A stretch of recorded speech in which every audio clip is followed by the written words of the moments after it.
അന്ന് ഞാൻ ടെറേറിയം വർക്ക്ഷോപ്പിന് പോയപ്പോഴേ ക്ലേയുടെ വർക്ക്ഷോപ്പിൻ്റെ കാര്യം ഞാനിവിടെ മെൻഷൻ ചെയ്തായിരുന്നു. സോ ക്ലേയുടെ വർക്ക്ഷോപ്പ് ഉണ്ട് എന്നറിഞ്ഞപ്പം എന്നാൽ പിന്നെ ഒന്ന് പോയി അറ്റൻഡ് ചെയ്തേക്കാമെന്ന് വിചാരിച്ചോണ്ട് നേരെ വണ്ടി എടുത്ത് കോഴിക്കോടേക്ക് വിട്ടു. രാവിലെ സ്റ്റാർട്ട് ചെയ്തു, ഒരു 10 മണിക്കത്തേക്ക് എത്തുന്നവരും ഞാൻ സ്റ്റാർട്ട് ചെയ്തു. രാത്രി ഉറക്കം വന്ന സമയത്ത് നിർത്തിയ ചായയൊക്കെ കുടിച്ചിട്ട് നേരെ വിട്ടു. ഏകദേശം ഒരു 10-10:30 ടൈമിലേക്ക് ഞാൻ അവിടെ എത്തി. അവിടെ ചെന്ന് ഒന്ന് ഫ്രഷായിട്ട് വേണം കേട്ടോ.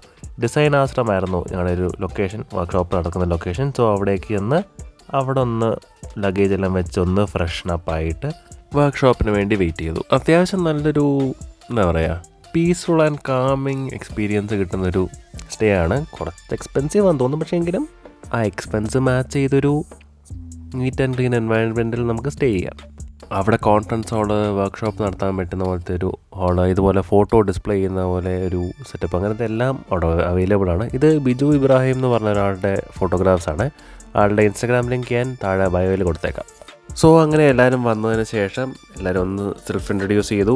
പിന്നെ ഒന്ന് പ്രിപ്പയർ ആയിട്ട് ഞങ്ങളുടെ ക്ലേ മോഡലിങ്ങിലേക്ക് കയറി.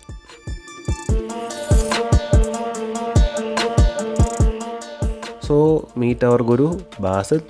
ആൾ നമ്മുടെ ടെറേറിയം വർക്ക്ഷോപ്പ് ചെയ്ത സെയിം ആൾ തന്നെയാണ്. ആളുടെ ഒരു ബേസിക് ഇൻട്രൊഡക്ഷന് ശേഷം ഞങ്ങൾ ക്ലേ മോഡലിങ്ങിലേക്ക് കയറി. ഫസ്റ്റ് ഞങ്ങളൊരു കപ്പാണ് ഉണ്ടാക്കിയത്.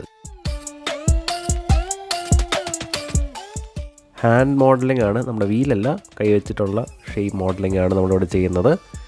ഒരു പിടുത്തമില്ല. നേരത്തെ ഒരു പൊട്ടിക്ക് പോലും എക്സ്പീരിയൻസ് ഇല്ലാത്ത ആൾക്കാരാണ് എൻ്റെ വന്ന വർക്ക്ഷോപ്പിൽ വന്ന എല്ലാവരും. So everything was an experiment. എങ്കിലും വലിയ കുഴപ്പമില്ലാത്ത രീതിയിൽ ഞങ്ങൾക്ക് കപ്പ് ഷേപ്പ് ചെയ്തെടുക്കാൻ കഴിഞ്ഞു.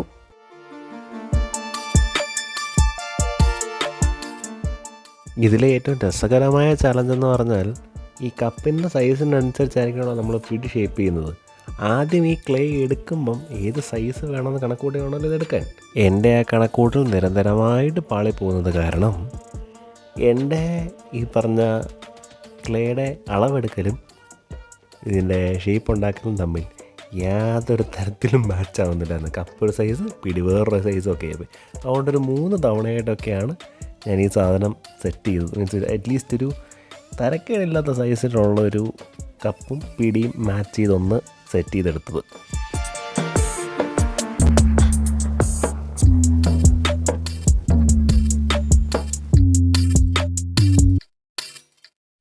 അത് കഴിഞ്ഞപ്പോൾ ഒരു പ്ലെയിൻ കപ്പ് ചെയ്താൽ ബോറാവില്ലേ. സോ അതിൽ കുറച്ച് ഡിസൈൻ പോലെ എന്തെങ്കിലുമൊക്കെ ചെയ്തെടുക്കാൻ വേണ്ടി കുറച്ച് സ്റ്റാമ്പ് പോലെ നമുക്ക് ക്ലേയിൽ സ്റ്റാമ്പ് ചെയ്ത് ഡിസൈൻസ് ചെയ്തെടുക്കാൻ പറ്റുന്ന കുറച്ച് സീല് പോലത്തെ സംഭവങ്ങളുണ്ടായിരുന്നു. അത് വെച്ച് കുറച്ച് ഡിസൈൻസ് ആഡ് ചെയ്യാൻ വേണ്ടിയുള്ള ശ്രമങ്ങളാണ് ഈ കണ്ടുകൊണ്ടിരിക്കുന്നത്. ആ സ്റ്റാമ്പ് വെച്ച് ഈ ഡിസൈൻ ഉണ്ടാക്കിയെടുക്കുന്നത് വളരെ എളുപ്പം നടന്നെങ്കിലും ഇത് ഈ കപ്പയിലോട്ട് പിടിപ്പിക്കുന്ന പരിപാടി അത്ര എളുപ്പമല്ലായിരുന്നു. കുറച്ച് കഷ്ടപ്പെട്ടെങ്കിലും ഞങ്ങൾ ഒപ്പിച്ചെടുത്ത സംഭവം.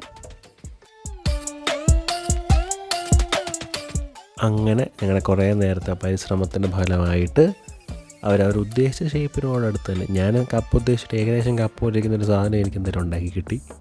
ബാക്കിയുള്ള അത്യാവശ്യം നല്ല രീതിയിൽ ആർട്ടിസ്റ്റിക്കായിട്ട് ചെയ്തു. ഞാൻ വലിയ ആർട്ടിസ്റ്റിക് പരിപാടിക്കൊന്നും പോലെ കപ്പ് പോലെ ഇരുന്നാൽ മതി എന്നുള്ളൊരു ഇതിലായിരുന്നു തുടങ്ങിയത്. എങ്കിലും ഇനി അപ്പോൾ അങ്ങനെ ഷേപ്പൊക്കെ ചെയ്തെടുത്ത് ഇനി യൂസ് ചെയ്യാൻ വേണ്ടി ബേക്ക് ചെയ്യണമല്ലോ. അപ്പം ബേക്ക് ചെയ്യാൻ വേണ്ടി പേരും ഡേറ്റും എഴുതിയിട്ട് ഞങ്ങൾ കൊടുത്തു. അത് കഴിഞ്ഞപ്പോൾ അവിടെ ഒരു ആനക്കുട്ടി ഇരിക്കുന്നത് കണ്ടു. ആനക്കുട്ടി ഇരിക്കുന്നത് കണ്ടപ്പം എനിക്കൊരു ചെറിയ കൗതുകം ഒരു ആനയെ ഉണ്ടാക്കാൻ. അങ്ങനെ ഞാൻ ആനയെ ഉണ്ടാക്കാൻ വേണ്ടിയിട്ട് ഉള്ളൊരു പരിശ്രമത്തിലിറങ്ങിയ. ആന പോലെ ഇരിക്കുമോ, ആന വേറെ എന്തെങ്കിലും ഷേപ്പിലാവുമോ എന്നൊരു പിടുത്തമില്ലായിരുന്നു. എങ്കിലും ഒരു ശ്രമം. ആ ആനക്കുട്ടിയെ കണ്ടപ്പോൾ എനിക്ക് കൊതി തോന്നി. അതാണ് സംഭവം, സത്യം പറഞ്ഞത്. ഞാൻ വിചാരിച്ചതിലും ബെറ്റർ റിസൾട്ട് എനിക്ക് കിട്ടി കേട്ടോ. ഞാൻ വിചാരിച്ച ഞാൻ മോൾഡ് ചെയ്യുമ്പം ഒരു ലക്ഷണം കെട്ട ആനയായിരിക്കും ഉണ്ടായിരുന്നതെന്നാണ്. പക്ഷേ എങ്കിലും അത്യാവശ്യം ലക്ഷണമൊത്തൊരു ആനയെ എനിക്ക് ക്രിയേറ്റ് ചെയ്യാൻ പറ്റി. ഇനിയും കുറച്ച് കലാവാസനയുള്ള കുട്ടികളുടെ ഭംഗിയുള്ള കപ്പുകൾ കാണിക്കാം. ഇതൊക്കെയാണ് അവരുടെ വർക്ക്. നല്ല രസമായിട്ട് ചെയ്തിട്ടുണ്ട്. എൻ്റെ മാത്രമേ വളരെ പ്ലെയിൻ ഒരു സാധനമേ ഉള്ളൂ. ക്ലേ വെച്ച് പിഞ്ചിങ് മെത്തേഡും അതുപോലെ ജസ്റ്റ് ഒരു മോഡലിങ്ങും ചെയ്ത സ്ഥിതിക്ക് ഈ പറഞ്ഞ കോയിലിംഗ് മെത്തേഡ് എന്ന് പറയുന്നത് ഈ പരിപാടി, അതായത് റോൾ ചെയ്തിട്ട് അത് വെച്ചിട്ട് സ്പൈറൽ പോലെ ചെയ്ത് ഒരു വെസലുണ്ടാക്കി എടുക്കുന്ന പരിപാടി. ഒന്ന് എക്സ്പെരിമെൻ്റ് ചെയ്ത് നോക്കണമെന്ന് തോന്നിയതുകൊണ്ട് ഒന്ന് ട്രൈ ചെയ്ത് നോക്കിയ സംഭവമാണിത്. ഒരു രസം, ഒരു കൗതുകം, എങ്ങനെ ഉണ്ടാക്കിയാൽ എങ്ങനെ ഇരിക്കും എന്നൊന്നും അറിയണമല്ലോ. സോ അതിന് വേണ്ടിയിട്ട് ചെയ്തതാണ്.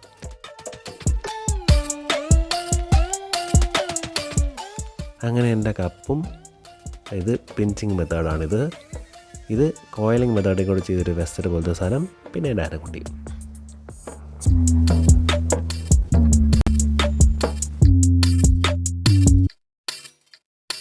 ഇത് ഞാൻ ബേക്ക് ചെയ്യാൻ കൊടുത്തില്ല കേട്ടോ. ഇതൊരു ജസ്റ്റ് ഒരു അറ്റംപ്റ്റ് ഉണ്ടായിരുന്നുള്ളൂ. അത് പെട്ടെന്ന് ചെയ്തത്. ഇത് ആ ആനക്കുട്ടിയെ കണ്ടപ്പോഴാണ് ഞാൻ എൻ്റെ വലിയ കൊമ്പനാനെ ഉണ്ടാക്കിയത്.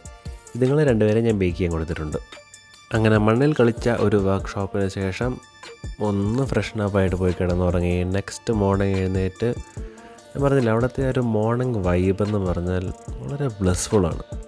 പിന്നെ കൂട്ടത്തിൽ ഭായിയുടെ ചായയും കൂടെ ആയപ്പം സുഖമായി. അങ്ങനെ ഭായിയുടെ ചായയും കുടിച്ച് കുറച്ച് നേരം അവിടെ റിലാക്സ് ചെയ്ത് ബാഗും പാക്ക് ചെയ്ത് ഞാൻ തിരിച്ച് നാട്ടിലേക്ക് പോരുന്നു.